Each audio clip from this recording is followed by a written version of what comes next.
തെരഞ്ഞെടുപ്പ് അടുത്തുകൊണ്ടിരിക്കെ കേരള സർക്കാരും കോഴിക്കോട് നഗരസഭയും പ്രോട്ടോക്കോളും കീഴ്വഴക്കങ്ങളും ലംഘിച്ചുകൊണ്ട് മൂന്നാംകട രാഷ്ട്രീയ കളിക്ക് ഒരുങ്ങിയിരിക്കുന്നു.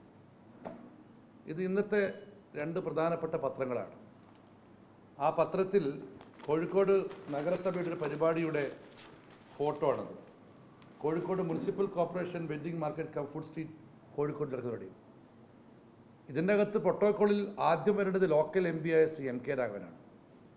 അതാണ് പ്രോട്ടോക്കോൾ, അതാണ് കീഴ്വഴക്കം, അതാണ് ഇതുവരെ സർക്കാരും കോർപ്പറേറ്റ് ചെയ്തുകൊണ്ടിരിക്കുന്നത്. എന്നാൽ ഈ പരസ്യത്തിലും പരിപാടിയിലും ഒന്നാമത് വെച്ചിരിക്കുന്നത് രാജ്യസഭാംഗമായ എളമരം കരീമിൻ്റെ പേരും പടമാണ്. ഇത് LDFിൻ്റെ സ്ഥാനാർത്ഥി എളമരം കരീമാണെന്ന് പ്രഖ്യാപിച്ചിരിക്കുന്ന സാഹചര്യത്തിൽ ഈയൊരു നടപടി മൂന്നാംകട രാഷ്ട്രീയ കളിയായിട്ട് മാത്രമേ കാണാൻ സാധിക്കുള്ളൂ. ഇത് ലോക്കൽ MPയുടെ അവകാശ ലംഘനമാണ്, പ്രോട്ടോക്കോൾ ലംഘനമാണ്, മൂന്നാംകട രാഷ്ട്രീയ കളിയുമാണ്. ഇതൊരിക്കലും അംഗീകരിക്കാൻ സാധിക്കില്ല.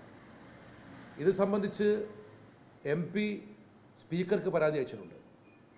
കാരണം അദ്ദേഹത്തിൻ്റെ അവകാശമാണത്. മാധ്യമ സുഹൃത്തുക്കളെ നിങ്ങൾക്കെല്ലാം അറിയാം, എവിടെയായാലും ലോക്കൽ MP കഴിഞ്ഞിട്ട് രാജ്യസഭ വെക്കാറുള്ളൂ. കോഴിക്കോട് അങ്ങനെ തന്നെയായിരുന്നു.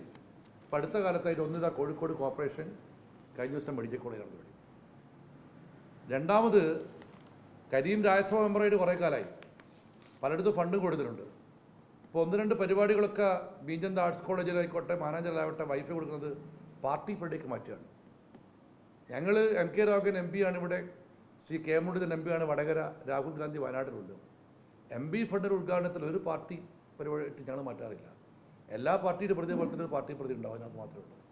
ഇപ്പോൾ ഇലക്ഷൻ പ്രഖ്യാപിച്ച ശേഷം നടക്കുന്ന ഈ പരിപാടികൾ ഈ അധികാരത്തിൻ്റെ കോർപ്പറേഷൻ്റെയും സംസ്ഥാനത്തിൻ്റെയും അധികാരത്തിൻ്റെ മറവിൽ മൂന്നാംകിട രാഷ്ട്രീയ പണി നടത്തി ഒരു ചീപ്പ് പബ്ലിസിറ്റിക്കായി കേരള സർക്കാരും കോർപ്പറേഷനും ചൂണ്ടിക്കുന്നു. ഇത് പ്രതിഷേധാർഹമെന്ന് മാത്രമല്ല, ഇതിനെതിരെയുള്ള ശക്തമായ പോരാട്ടം ഞങ്ങളുടെ ഭാഗത്തുണ്ടാവും. ഈ പരിപാടിയുമായി കോൺഗ്രസ് പാർട്ടിയോ പാർട്ടിയുടെ പ്രതിനിധിയോ സഹായിക്കുന്നതല്ല. MK രാഘവനും എളമരം കരീമും പങ്കെടുത്ത നിരവധി പരിപാടികൾ കണ്ടിട്ടുണ്ട്. എല്ലായിടത്തും MK രാഘവന് മുമ്പിൽ. അതാണ് കീഴ്വഴക്കം. ഇപ്പം എന്താ പ്രശ്നം?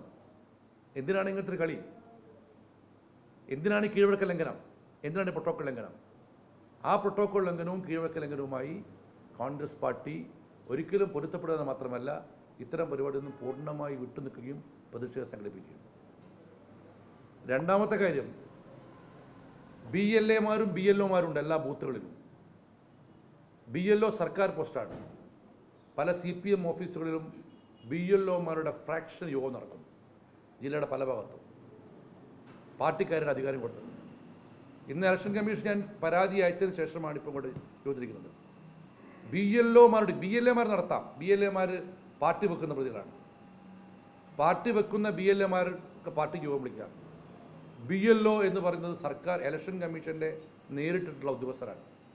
അവരുടെ യോഗം CPMൻ്റെ പാർട്ടി ഓഫീസിൽ വടകരയിലും കോഴിക്കോടും നടന്നിരിക്കുന്നു പലയിടങ്ങളിലും. ഇത് സംബന്ധിച്ച കൃത്യമായ പരാതികൾ നമ്മൾ കൊടുക്കുകയും ഇലക്ഷൻ കമ്മീഷൻ ജില്ലാ കളക്ടർക്കും പരാതിച്ചിട്ടുണ്ട്.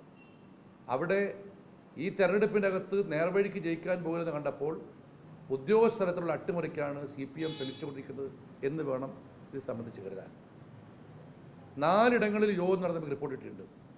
1 വടകരത്തെ ഒഞ്ചിയത്ത്, 2 കോഴിക്കോട് നഗരത്തിൽ, 3 മാവൂരിൽ, 4 ഉള്ളിയേരിയിൽ. ഈ 4 ഇടങ്ങളിൽ BLOമാരുടെ ഫ്രാക്ഷൻ യോഗം CPM ഓഫീസിൽ വിളിച്ചിട്ടുണ്ട്. ഇതേക്കുറിച്ച് അടിയന്തരമായി കലക്ടറും ഇലക്ഷൻ കമ്മീഷൻ ഇടപെട്ട് അത് നിർത്തണം. മൂന്നാമതായിട്ടുള്ള കാര്യം, വോട്ടർ പട്ടിക ഇറങ്ങി ഇപ്പോൾ നടക്കുന്നുണ്ട്. ഞങ്ങൾ കഴിഞ്ഞ തള്ളി ദിവസം നിങ്ങളുടെ അഭിപ്രായം ചോദിച്ചപ്പോൾ പഠിച്ച് പറയുന്നത് പറഞ്ഞത്, ഞങ്ങളൊരു പരിശോധന നടത്തിയ സമയത്ത് ചേർക്കാൻ കൊടുത്ത വോട്ടുകൾ പലതും ചേർത്തിട്ടുണ്ട്, പക്ഷെ തള്ളാൻ കൊടുത്തത് പലതും തള്ളിയിട്ടില്ല. പാൻ കാർഡും ആധാർ കാർഡും വോട്ടർ ID-യുമായി യോജിപ്പ് ആ ലിങ്ക് പൂർത്തിയായിട്ടില്ല. ഇപ്പോഴും ഈ ജില്ലയിൽ 3 വോട്ടുള്ള 100 കണക്കിന് CPM കാർഡുണ്ട്. ഞാൻ കഴിഞ്ഞ തവണ നാദാപുരത്ത് 3000 വോട്ടിന് പരാജയപ്പെട്ടൊരു സ്ഥാനാർത്ഥിയാണ്. കുറ്റ്യാടിയിൽ ശ്രീ പാറക്കൽ അബ്ദുള്ള പരാജയപ്പെട്ടത് 400 താഴെ വോട്ടിലാണ്. ഞങ്ങൾ അത് കഴിഞ്ഞൊരു പരിശോധന നടത്തിയപ്പോൾ ഞെട്ടിക്കുന്നൊരു വാർത്ത കണ്ടിരുന്നു. 6000-ലേറെ വോട്ടുകൾ 6000-ലേറെ ആളുകൾക്ക് 3 വോട്ടാണ്. അവർ രാവിലെ വടകര വോട്ട് ചെയ്യും, മയക്കും, ഉച്ചയ്ക്ക് നാദാപുരം ചെയ്യും, വൈകുന്നേരം കുറ്റിയാടി ചെയ്യും. അത്തരം വോട്ടുകൾ തെരഞ്ഞു പിടിച്ച് തള്ളാൻ കൊടുത്തിട്ടും 10% പോലും തള്ളിയിട്ടില്ല. ഇത് BLOയുടെ രാഷ്ട്രീയ കളിയും ഇലക്ഷൻ കമ്മീഷനുള്ള സർക്കാരിൻ്റെ അവിഹിതമായ ഇടപെടലാണ്. ഇതുമായി ബന്ധപ്പെട്ട് നാഷണൽ ഇലക്ഷൻ കമ്മീഷണർക്കും സെൻട്രൽ ഇലക്ഷൻ കമ്മീഷണർക്കും സ്റ്റേറ്റ് ഇലക്ഷൻ കമ്മീഷനും കോൺഗ്രസ് പാർട്ടി ഔദ്യോഗിക പരാതിയുണ്ട്. നേരായ വണ്ണം ജയിക്കില്ല എന്ന് ബോധ്യപ്പെടുത്തുമ്പോൾ ജനാധിപത്യത്തെ അട്ടിമറിക്കാനും ചില ചീപ്പ് പബ്ലിസിറ്റി വഴി സ്ഥാനാർത്ഥിയെ ബൂസ്റ്റ് ചെയ്യാനും ശ്രമം നടക്കുന്നുണ്ട്. ഇത് അറിയിക്കാനാണ് ഇന്നത്തെ വാർത്താസമ്മേളനം.